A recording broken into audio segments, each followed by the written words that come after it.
പഴങ്കഥകൾ പോലെ ഊറ്റവും ഹരവും പകരാനാണ് Mohan ബഗാന്റെ തട്ടകത്തിൽ David Catala തന്റെ പടയാളികളെ പടക്കളത്തിലേക്ക് ആനയിച്ചത്. പക്ഷേ തകർന്നു തരിപ്പണമാകാനായിരുന്നു വിധി കാത്തുവെച്ചത്. പ്രണയാനുരാഗികൾ കിന്നിരിക്കുന്ന ആ ദിനരാത്രിയിൽ മെക്ലറനും ആൾഡ്രേഡും ഗോൾ ലൈൻ ഭേദിച്ചതോടെ കാറ്റാലയുടെ ആദ്യ പരീക്ഷണങ്ങൾ പാളുകയായിരുന്നു. പ്രതീക്ഷിക്കാൻ എന്തെങ്കിലും വകയുണ്ടോ എന്ന് തിരഞ്ഞവർക്ക് മഞ്ഞപ്പടൊരുക്കിയത് ഒരു കറുത്ത മുത്തിനെയായിരുന്നു. ഹീഫൽ ടവറിന് താഴെയുള്ള സായാഹ്നങ്ങളും സെയ്ൻ നദിയുടെ ഓളങ്ങൾ ഇളവാക്കുന്ന ശബ്ദങ്ങളും കേട്ടൊരു മനുഷ്യൻ. ആൽപ്സ് നിരകളും സൂയസ് കനാലും അറേബ്യൻ മരുഭൂമികളും മെഡിറ്ററേനിയൻ കടലും കടന്ന് ദൈവത്തിന്റെ സ്വന്തം നാട്ടിൽ ആദ്യ മത്സരത്തിന് ബൂട്ട് കെട്ടിയിറങ്ങി കളം നിറഞ്ഞാടിയപ്പോൾ ഒരേയൊരു രക്ഷകൻ എന്ന ഖ്യാതിയോടെ കെവിൻ യോക്ക് എന്ന നാമം ആരാധകരുടെ കർണങ്ങളെ തഴുകി തലോടി കടന്നുപോയി. പിന്നാലെ അംഗത്തിനായി അണിഞ്ഞൊരുങ്ങുന്ന എതിർ ടീം പരിശീലകർക്ക് പ്രധാന വെല്ലുവിളി കെവിൻ യോക്കായിരുന്നു. ബ്ലാസ്റ്റേഴ്സിന് മേൽ തന്ത്രം പണിയാൻ വന്ന ഓരോ ചാണക്യന്മാരും അയാളെ പിടിച്ചുകെട്ടാൻ തന്നെയാണ് താരങ്ങൾക്ക് നിർദ്ദേശം നൽകിയത്. അത് തുടർ മത്സരങ്ങളിൽ വ്യക്തമായിരുന്നു.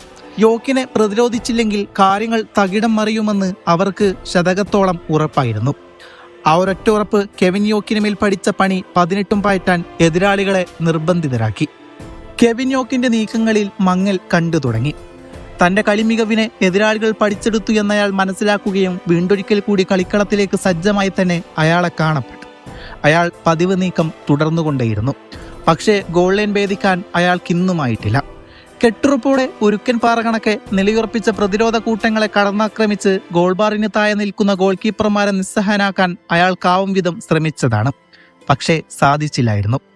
കെവിൻ യോക്കിന്റെ ഗോളില്ല ലിസ്റ്റിൽ ATK മോഹൻ ബഗാൻ മുതൽ ഒഡീഷ FC വരെ ഉൾപ്പെടുന്നു.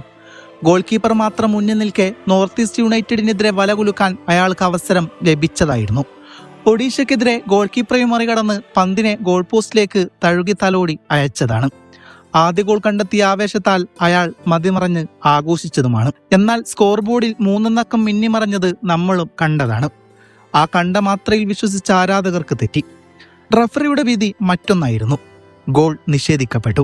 നിർഭാഗ്യവും വിധിയുടെ കൂടെ കോർത്തിണക്കിയ ഒരു കെണിയെന്നല്ലാതെ മറ്റെന്താണ് അതിനെ നാം വിളിക്കേണ്ടത്? ISLന്റെ 13ാം സീസണിൽ ഗോൾ നേടിയവരുടെ പട്ടികയിൽ അയാളുടെ പേരില്ല എന്നത് യാഥാർത്ഥ്യമാണ്. മത്സരശേഷം ബ്ലാസ്റ്റേഴ്സ് ചിത്രീകരിച്ച റീൽസിൽ തന്റെ ഗോൾ നിരസിച്ചതിനെ തമാശ കണക്കെ അയാൾ അവതരിപ്പിക്കുന്നുണ്ട്. കൂടെ യെല്ലോ കാർഡ് ഉയർത്തി ചാണക്യൻ ആസ്ലി വെസ്റ്റ്വുഡും. റെലഗ്രേഷന്റെ ഭീതിയെല്ലാം കാറ്റിൽ പറത്തി ആസ്ലി വെസ്റ്റ്വുഡും കൂട്ടരും കളം നിറഞ്ഞാടുകയാണ്. അതിൽ കെവിൻ യോക്കിന്റെ സാന്നിധ്യം പറയാതിരിക്കാൻ വയ്യ.